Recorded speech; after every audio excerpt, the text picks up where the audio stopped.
Miss হবে না আপনার পছন্দের টিভি শো। দেখুন জি5 অ্যাপে একদম ফ্রি।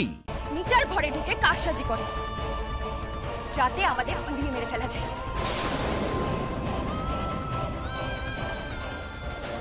জেঠিমণি কি করছো কি তুমি? আচ্ছা করলাম, আজ থেকে কয়েক বছর আগেই করা উচিত ছিল। তোর নিচে নেমে গেছে এই শয়তানটা যে আমাকেও গুলি করে মারতে চেয়েছিল।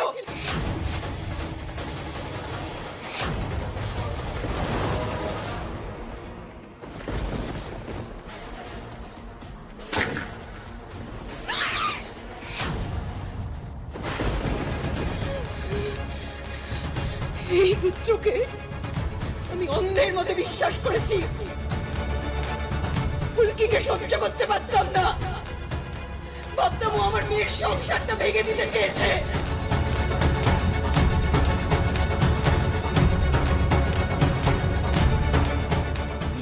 একজন মায়ের বিশ্বাস ভেঙেছ,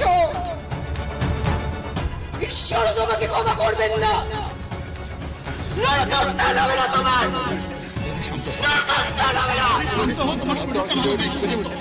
জেঠিমণির শরীরটা অনেকদিন থেকেই খারাপ হচ্ছে।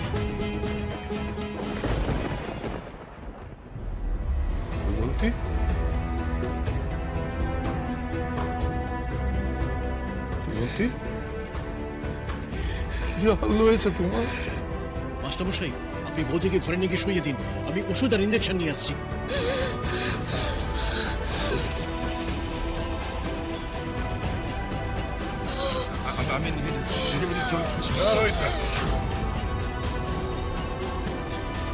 অবিচার এখানে হয়েছে, বিচার হবে। সাংবাদিকরা এখানে সবাই রয়েছেন, তাদের সামনে এই রুদ্ররূপ সান্যালের পর্দা ফাঁস হবে।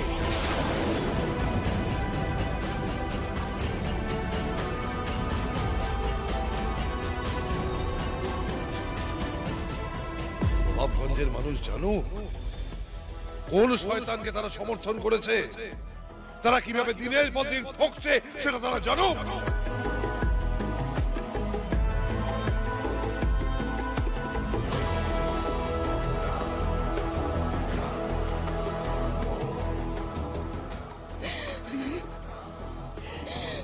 ধরো ধরো, ঘরে চলো, এসো।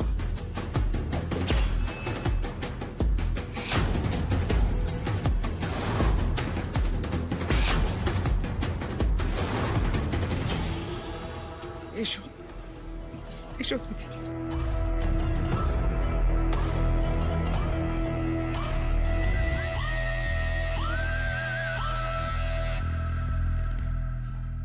তোমরা শেষ পর্যন্ত প্রমাণ করতে পারবে না যে আমিই তোমাদের শেষ করে দিতে চেয়েছিলাম। পারবে না প্রমাণ করতে। অনেকক্ষণ ধরে আমরা চুপ করে একটা ড্রামা দেখছি। আছে তোমাদের কাছে কোনো প্রমাণ যে রুদ্রদাই তোমাদেরকে মারার চেষ্টা করেছিল? হ্যাঁ, বরং আমাদের কাছে প্রমাণ আছে ফুলকি, যে তুমি দাদার পিঠে ত্রিশূল গেঁথে মারতে চেয়েছিলে।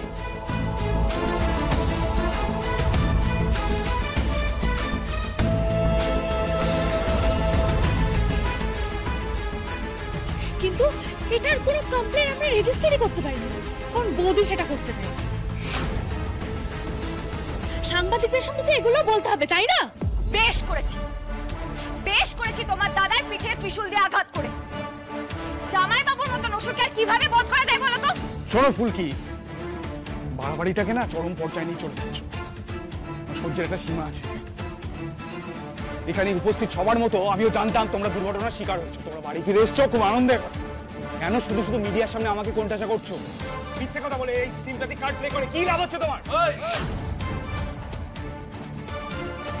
আবার মারবো সবকটা দাঁত ফেলে দেবো তোমার। চুপ, তুই শুনবি, ঠিক আছে? মুখ দিয়ে কথা বলবো, হাত পা চালিয়ে কথা বলবো, কে কি করে নেবে দেখবো, বুঝেছো? কথা বলছো বলো না।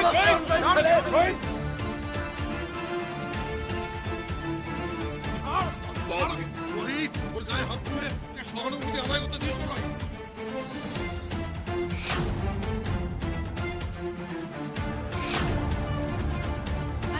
আমি বলছি কি, আজকে তো তোমরা সবাই ফিরে এসছো, এই বাড়ির জন্য এটা খুব বড় গুড নিউজ হয়েছে।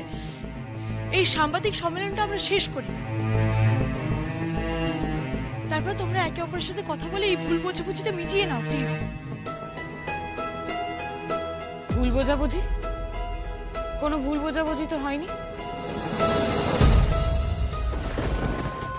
আচ্ছা, আমরা কি জানতে পারি আপনারা রুদ্ররূপ সান্যালের বিরুদ্ধে ঠিক কি কি অভিযোগ আনছেন?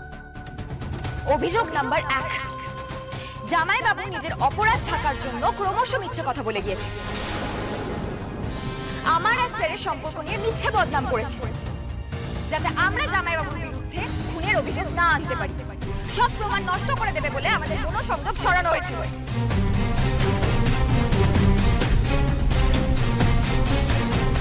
তোমার আসল রূপটা সকলের সামনে আনতে একটু দেরি হয়ে গেল।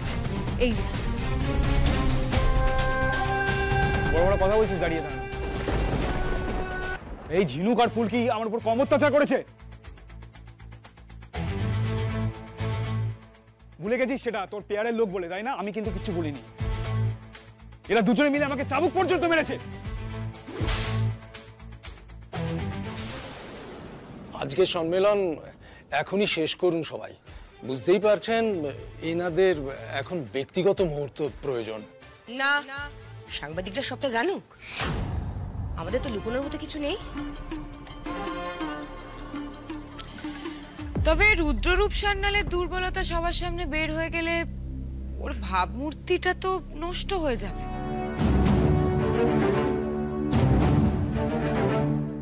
চাবুকের মার খেয়েছো, তাও আবার মেয়েদের কাছে, এটা নিজেই সাংবাদিকদের সামনে বলে দিলে।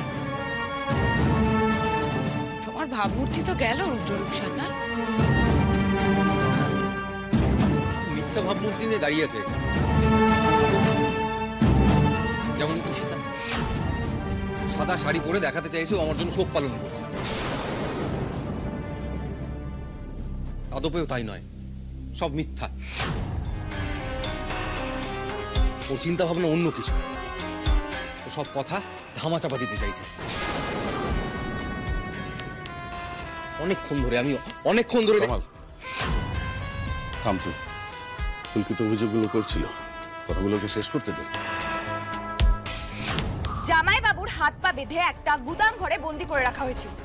দি ভাই আবেগপ্রবণ হয়ে তার হাতটা খুলে দেয়।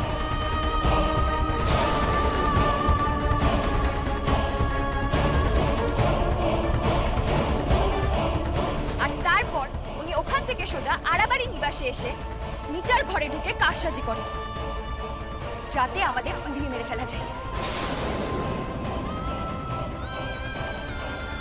প্রমাণ আছে কোনো? তোমার কাছে প্রমাণ আছে জার্নালিস্টের সামনে যে এতগুলো কথা বলছো? প্রমাণ আছে বলেই তো এত কথা বলছি ম্যাডাম। জি5 ডাউনলোড করুন আর সব এপিসোড দেখুন একদম ফ্রি।